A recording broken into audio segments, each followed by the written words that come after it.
안녕하십니까. 이해란 TV 오늘 진행 맡은 임수환입니다. 오늘도 매주 한 번씩 출연하신 박상봉 박사님의 유럽 이야기 진행을 하겠습니다. 먼저 유럽 이야기 하기 전에 오늘은 특별히 우리 박상봉 박사님께서 자유통일 칼리지 개교하는 자유통일 칼리지의 초대 학장님으로 취임하셨기 때문에 6월 23일부터 시작하는 그 프로그램에 대한 설명으로부터 오늘은 시작해 보겠습니다. 잠시 안내하시고 그 다음에 본 방송을 들어가겠습니다. 이거 좀 올려주시겠어요? 분단국의 통일. 그걸 좀 크게 해주죠. 여러분, 지금 현재 지구촌 역사상 분단국이 총 5개입니다. 보다시피 독일, 베트남, 예멘, 중국, 한국 이렇게 돼 있죠.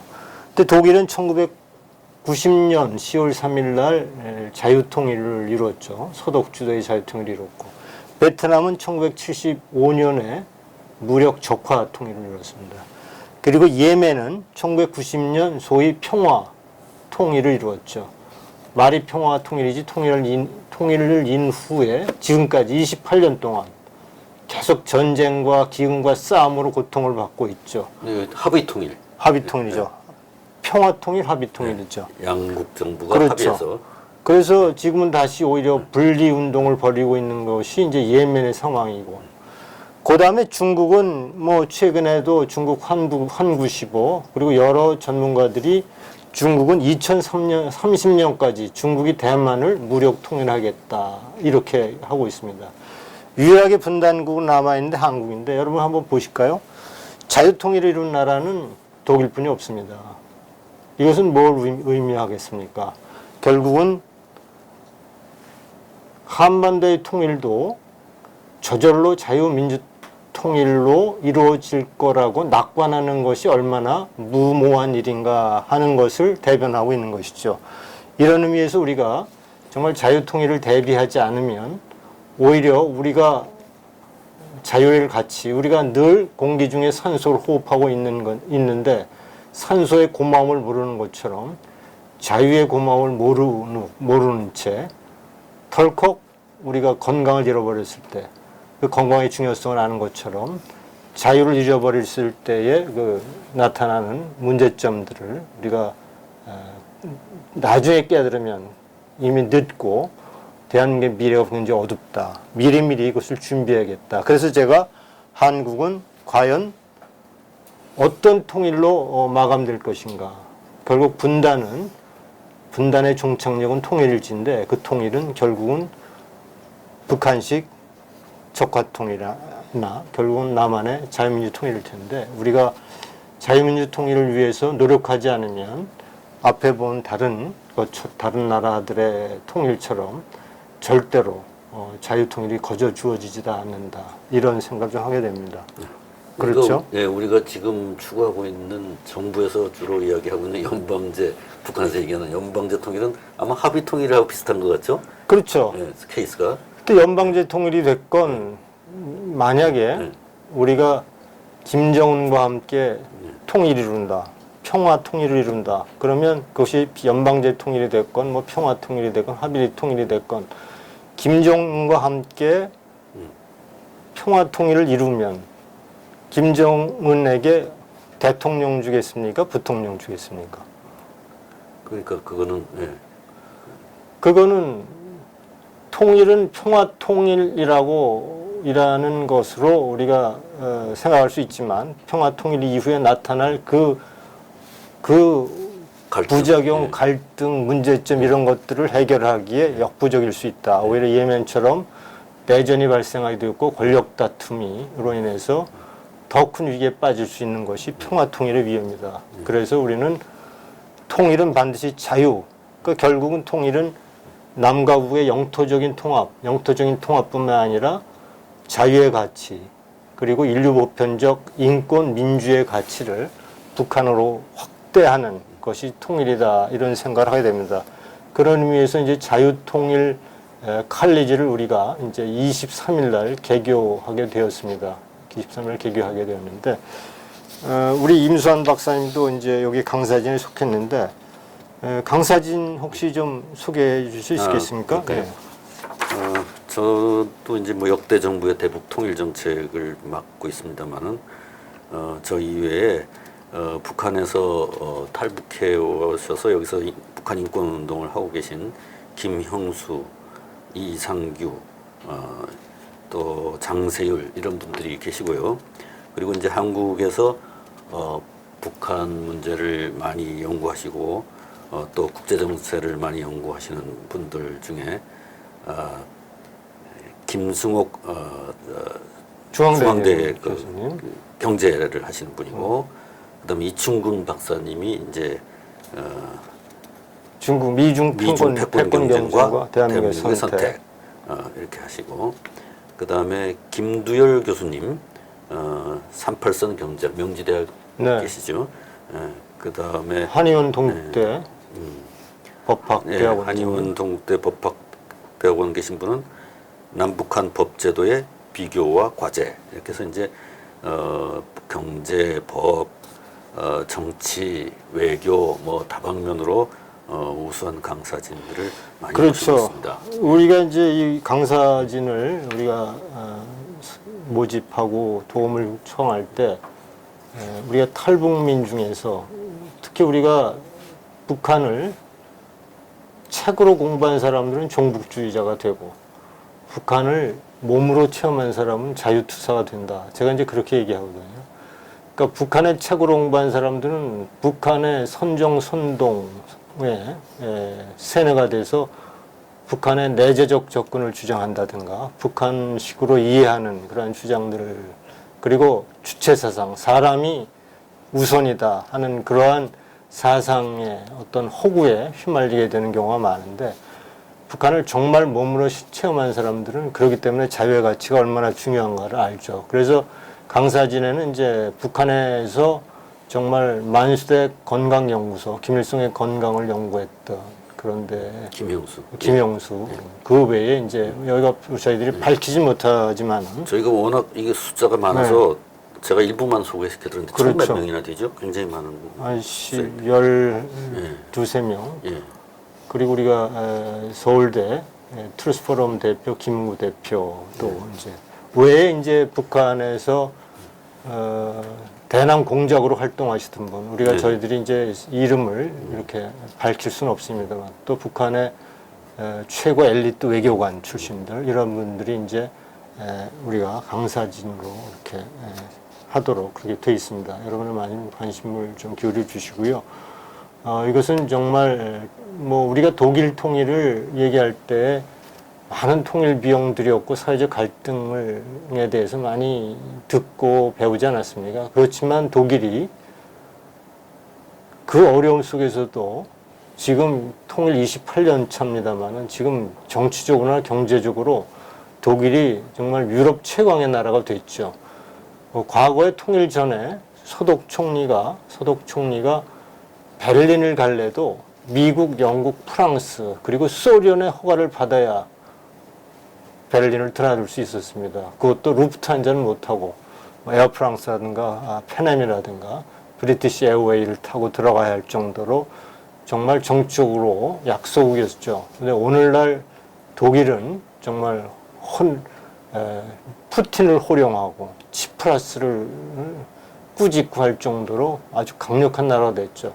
독일이 생산하는 GDP 하나가 유럽 전체의 30%를 차지하는 아주 막강한 나라가 된 이유가 뭘까요? 그것은 독일이 통일 과정에서 절대 놓치지 않는 게 있죠. 자유의 가치를 놓치지 않았고 시장 경제를 놓치지 않았고 그것을 통일된 독일에 그대로 적용했고 어려움 속에서 이 가치를 지켜낸 것이 그 어려움 속에서도 오늘날 최강의 독일을 만들어낸 그러한 그 힘이었다. 이런 의미에서 우리가 자유를 잃는 통일이 된다면 그 통일은 그것이 평화가 됐건 합의가 됐건 참 무의미한 것이고 통일 후에 너무나 많은 부작용들이 생길 것이다 하는 얘기를 좀 드립니다.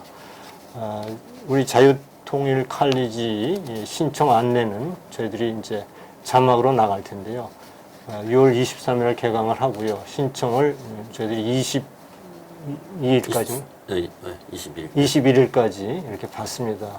그 자세한 내용은 저 홈페이지 자유통일 문화원 홈페이지 www.clr.or.kr 그리고 전화 문의는 어디죠? 우리 강수현 간사가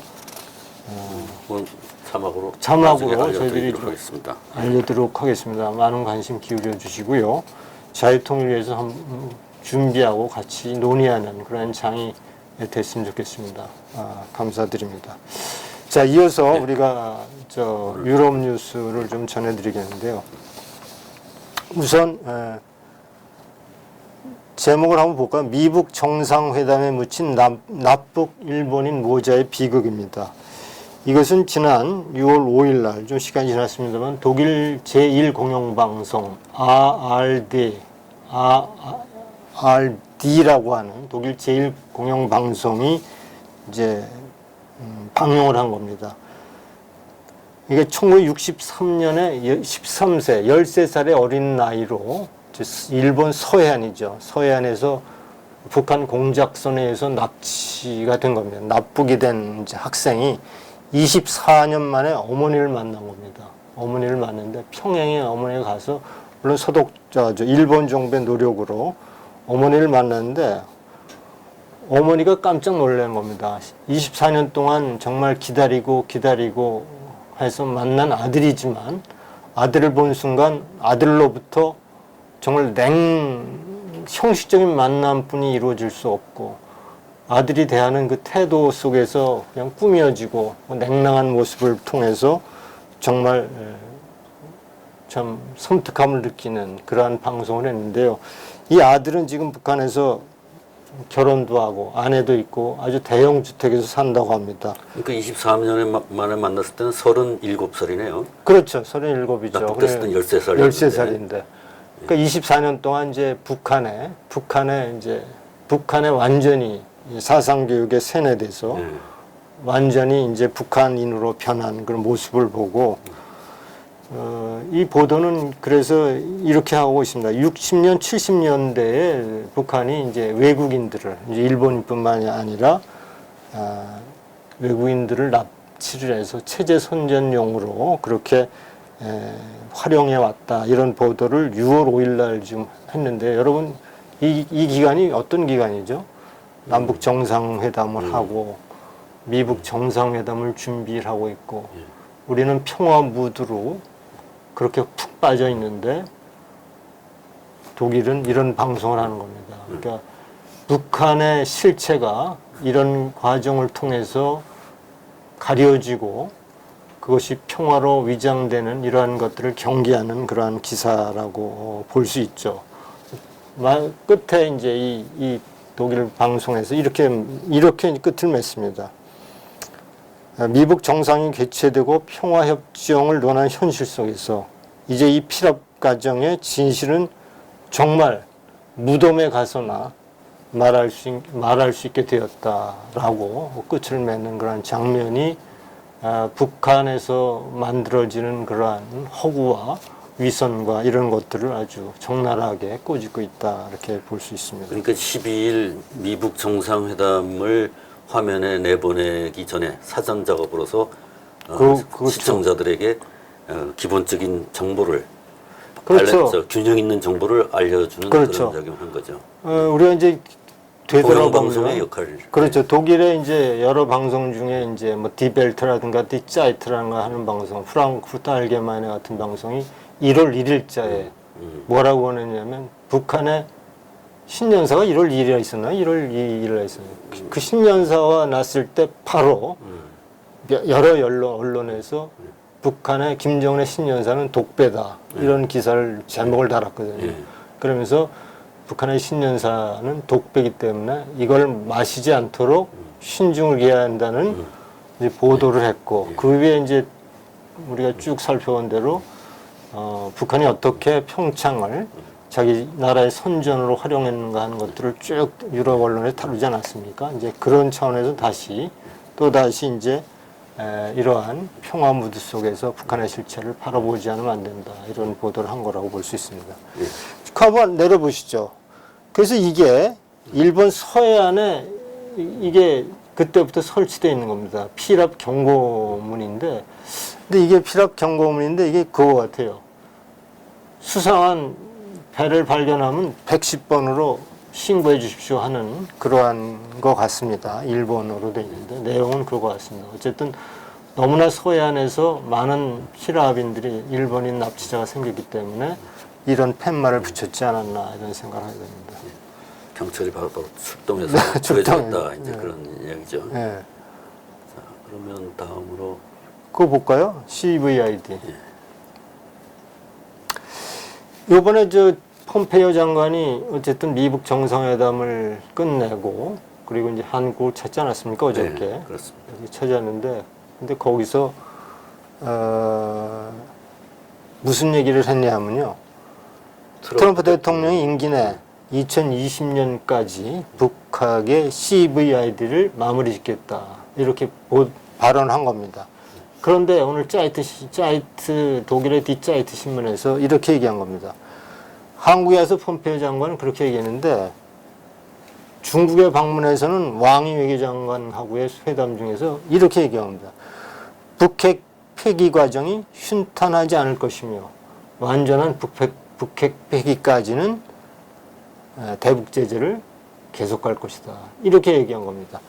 그러니까 폼페이오가 방한해서 대한민국에서 얘기한 내용하고 중국에 가서 폼페이오가 발언한 내용이 다르다는 거를 이렇게 꼬집은 겁니다. 뒷사이트가. 그리고 그 다음에 북한에서 그 관영 TV를 통해서 40분간 미국 정상회담을 보도했는데 뭐라고 돼 있냐면요. 미국의 트럼프 대통령이 김정은에게 존경과 찬사를 그렇게 편집을 해서 그렇게 늘어놓았다, 아끼지 않았다 이렇게 보도했다는 겁니다. 그래서 이걸 보면 이제 제가 좀 해석을 달았는데요. 이런 폼페이의 이중 발언은 한국과 일본에는 좀 북핵 폐기에 대한 확신을 주는 것이고, 그리고 중국을 향해서는 섣불리 대북 제재를 풀지 말라고 하는 경고성 발언이 아닌가 이런 생각을 좀 하게 됩니다. 폼페이오 발언이 2020년까지 한국에 얘기할 때 네. CVID를 마무리 짓겠다. 2년밖에 안 남은 거잖아요. 2년. 그렇죠, 그렇죠. 2년만 임기 내에 이제 마무리하겠다. 순탄치 않다면 2년 만에 마무리 짓기 어렵겠죠. 그렇죠. 그 중국을 향한 발언과 다르고 저 발언은 또 북한을 향한 발언이 되겠죠. 그리고 이제 한국과 일본과를 향한 발언이 달랐다. 이런 얘기를 지적한 겁니다. 또 하나는 이제 그 NTV 독일의 이제 시사 채널입니다. 시사 채널, 뉴스 채널이죠. NTV가 폼페이오 한미 외교장관의 발언을 이렇게 소개한 겁니다. 북한이 핵폐기에 나서야 한다고 강조했고, 이렇게 얘기한 겁니다. 우리가 물론 합의문에는 완전한 비핵화에, 한반도의 완전한 비핵화를 위해서 노력한다고 이렇게 합의문에만 써 있었지만, 사실은 그 내용에 이미 합의된 사항들이 있다. 반드시 비핵화를 이루고 CVID를 실천할 건데, 다만 합의문에 언제, 어떻게 하는 구체적인 일정을 포함시키지 않은 것뿐이다. 라는 보도를 NTV가 이제 6월 13일 이제 미국 정상회담 한 다음 날 이제 보도하고 있습니다. 이제, 어쨌든 폼페이오를 인용해서 미국 정상회담은 그동안 뭐 여러 비판과 이런 것과 달리 합의문에 나타나지 않았지만 내부적으로는 아주 확고한 CVID에 대한 확고한 관철을 자신한다. 이런 내용을 NTV가 이제 폼페이오를 이용해서 보도하고 있습니다. 폼페이오의 주장이죠. 주장이죠. 예. 근데 그 밑엔 또 좀 다른 게 실렸죠. 하나 보실까요? 요거는 이제 마리오 라스라고 하는 뭐 화백이죠. 만평과 시사 만화가인데요. 이렇게 얘기한 겁니다. 이제 트럼프가 우리가 세상을 한 걸음 더 좋게 만드는데 일조할 수 있습니다라고 이제 김정은한테 얘기한 겁니다. 그러니까 김정은이 이걸 받아서 그렇다면 우리 둘이 물러나야 한다는 말입니까? 라고 이제 던지는 겁니다. 그러니까 무슨 얘기죠? 우리 둘이 있는 이상 물러나야 문제가 해결된다. 그렇지. 이런 어떤 소위 그 만평이죠. 약간 비꼬는 두 정상이 나서서 합의했다고 해서 나라가 평화롭게 되는 것이 아니고 둘이 물러나는 것이 오히려 세상에 이제 좀 평화롭게 될 것이다라고 하는 그 만평을 어떻게 보면 그 12일 날 정상회담이 문제를 해결하기보다 더 복잡하게 만들었다는 풍자죠. 예. 이게 이제 우리가 미국에도 트럼프와 김정은의 회담이 성공했다고 하는 보도도 있고 전혀 김정은에게 말려들었다. 김정은에게 좋은 일만 시켰다라는 보도도 있는데 마찬가지입니다. 독일도 사실은 두 가지 시각이 다 있습니다.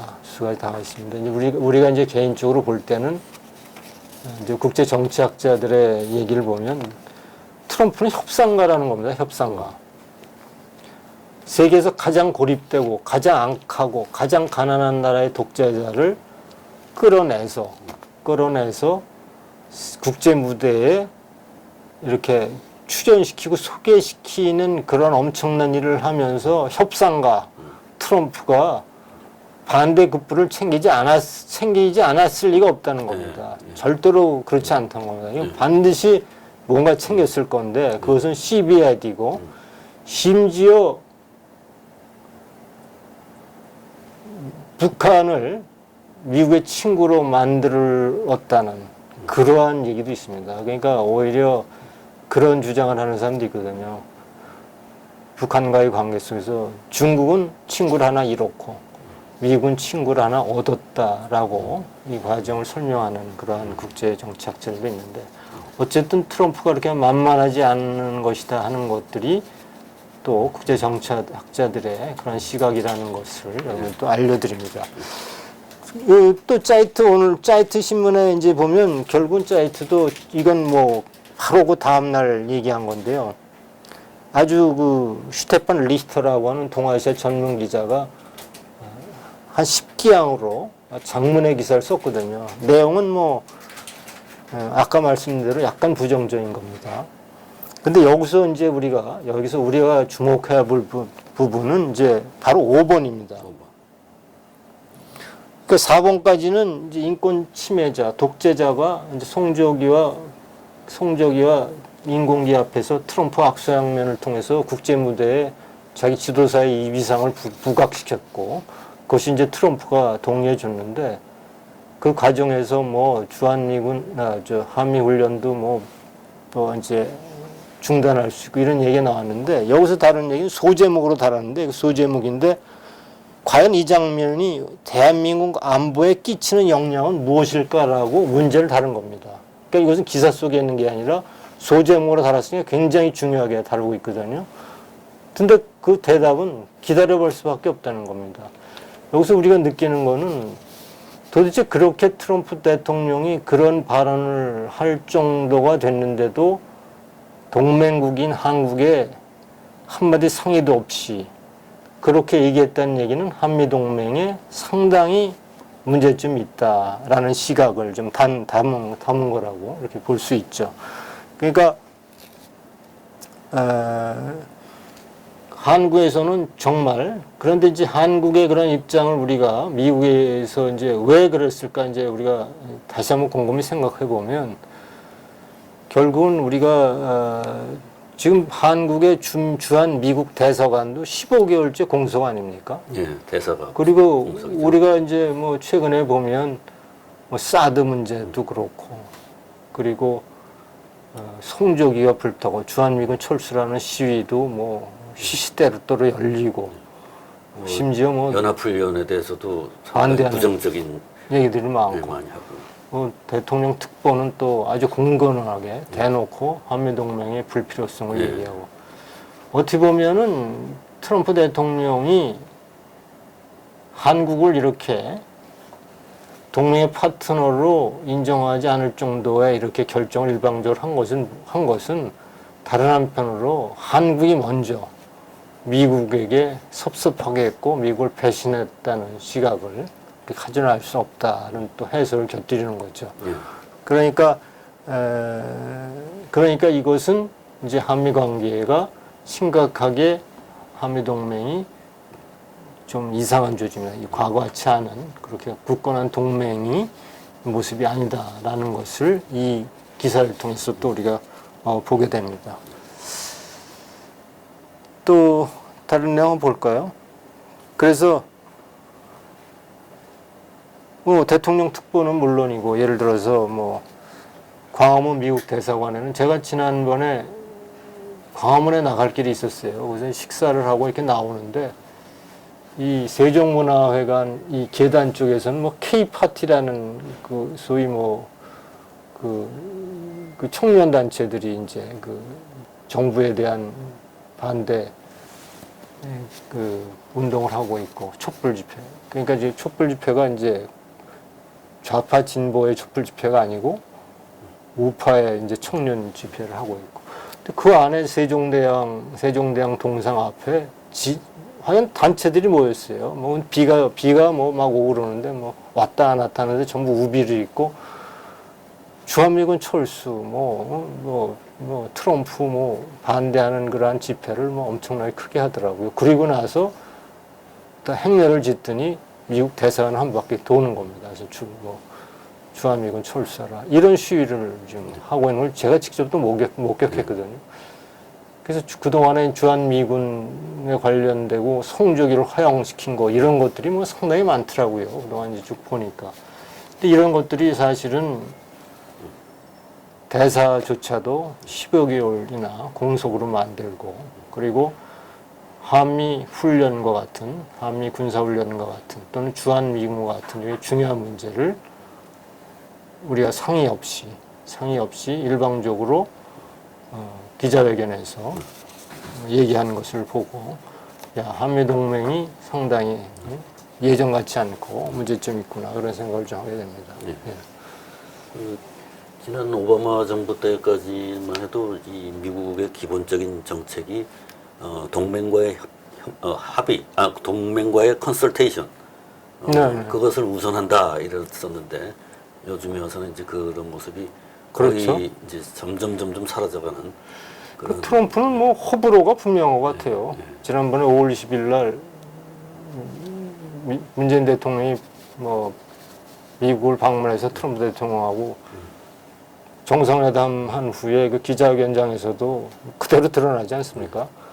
문재인 대통령이 얘기를 하니까 통역조차도 못하게 하고 그의 내용은 내가 이미 알고 있다고 끊어버리는 정도. 그러니까 이제 그게 오바마 행정부의 변화도 있겠지만 우리도 오바마 때는 박근혜 정부였다가 지금 문재인 정부가 돼 있으니까 양쪽에 다 정권 교체가 돼가지고 지금 그 전과 전혀 다른 양상이 나타나고 하고 있다.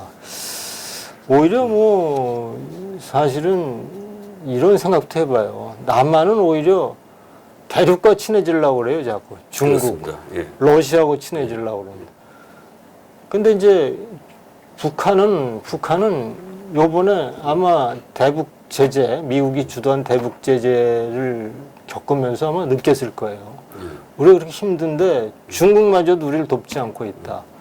이 과정에서 북한은 정말 누가 맹중가를 느꼈을 거고 중국을 믿어봐야 안 되겠다라는 생각을 했을 수도 있거든요.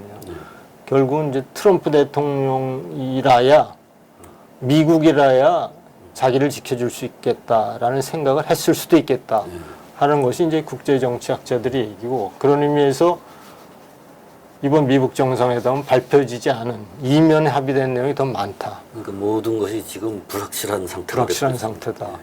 심지어는 김정은이 백기투항을 하고 트럼프에게 친구가 돼달라고 요구했을 정도의 시나리오까지 얘기하는 그런 분도 계시죠. 그런 분도 계시죠.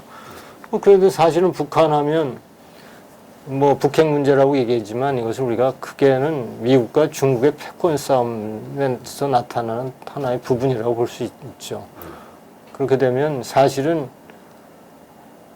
미국의 입장에서는 북한 핵이 친구가 핵을 갖고 있으면 미국으로서는 괜찮거든요. 그렇게도 생각할 수 있겠다. 북한이 사실은 중국을 저버리고 미국과 친구가 된다고 한다면 미국으로서도 마다할 이유가 없겠죠. 일부 그리고 사람들은 그렇게 설명하죠. 북한이 핵을 개발한 목적 중에 하나가 중국으로부터의 독립이다. 이런 이야기를 하는 사람도 있습니다. 확인할 수는 없지만. 아, 그래요? 뭐 그렇게 하여간 국제 정치학자들의 또 이런 얘기를 또 하고 있고, 또 이제 국제 정치 이론에